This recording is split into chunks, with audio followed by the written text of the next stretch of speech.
I'm in favour of a free, diverse and vibrant press ecosystem. I'm not in favour of a newspaper being owned as a loss-making PR arm of a foreign state by access to our daily news cycle. So, would she agree that allowing the UAE to take over the Telegraph would be unhealthy in principle for our democracy? Well, I thank him for raising an issue of principle, and it's one I perfectly well understand. It's something I speak about in relation to the BBC and how the BBC must have editorial independence from the government. And as a principle, I would be concerned about government ownership of any media institution, but I can speak, as he will fully be aware, only of principles. The Minister does hit the nail on the head when she says this is about freedom from government interference, although it's quite something to start by knowing we will get no answer to any of our questions. We have a very proud tradition of a fiercely independent press in our country, and a press which holds us in this place to account, and a press which shines a light on misbehavings and misdoings both here and abroad. Yet we see a situation where a paper of record, the Daily Telegraph and the Spectator, the longest running magazine in the world and my personal podcast of choice, will be purchased by a foreign state. The concern here is not foreign ownership, it is foreign state ownership. And in this situation, you cannot separate sheikh and state. And these are our concerns.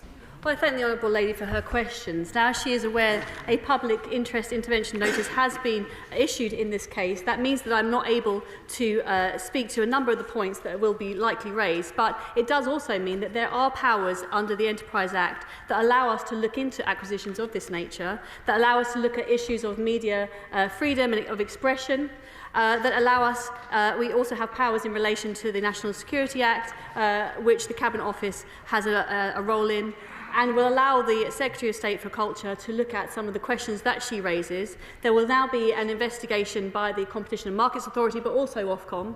I do welcome that the Government has asked further questions, and I wait to read the conclusions of the investigations of the Competition and Markets Authority and Ofcom in full. But the Telegraph has been up for sale for months. The Secretary of State issued her first public interest intervention notice on the 30th of November. This process is ongoing, and employees at the Telegraph and the Spectator are left in limbo. Senior journalists have expressed significant concerns. So could the Minister tell the House why the Secretary of State has granted an extension to the deadline by which she expects to receive reports from Ofcom and the CMA in relation to the PIIN? I'm sure she can't, but I'm just going to ask it anyway.